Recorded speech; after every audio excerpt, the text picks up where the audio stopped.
Are you going to open your door for me? Stop and search is a powerful policing tactic.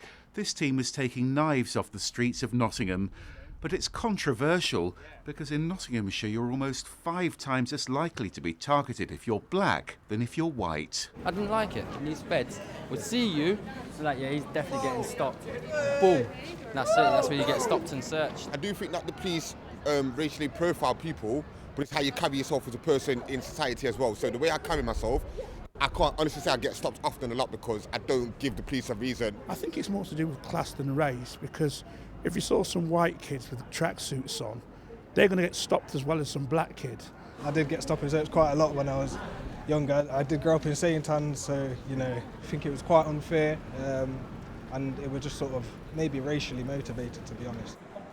So now the Nottinghamshire Force wants to show how it's training officers to use those powers proportionately. They get what you're talking about. And today they invited church leaders who work with black communities.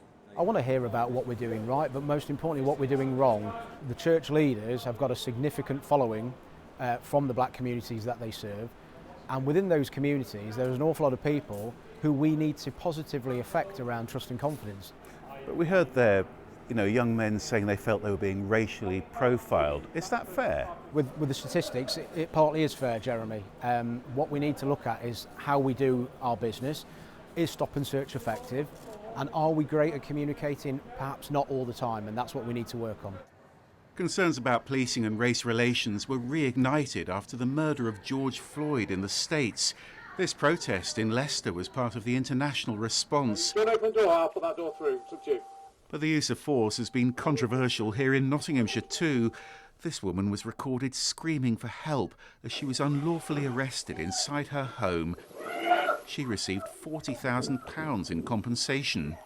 Those cases are rare, but they're also hugely damaging. And that's just one reason that all this training is so important.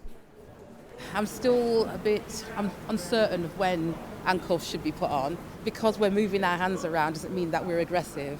So it's about getting cultural awareness and how to address people when you see them. Respect.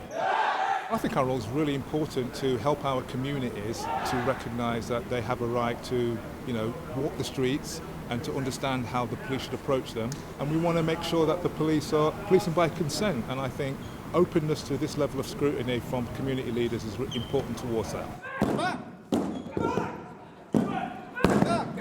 This is all about building bridges, trying to inspire confidence in the police. But they know they won't convince everyone. Jeremy Ball, BBC's Midlands Today, Nottinghamshire.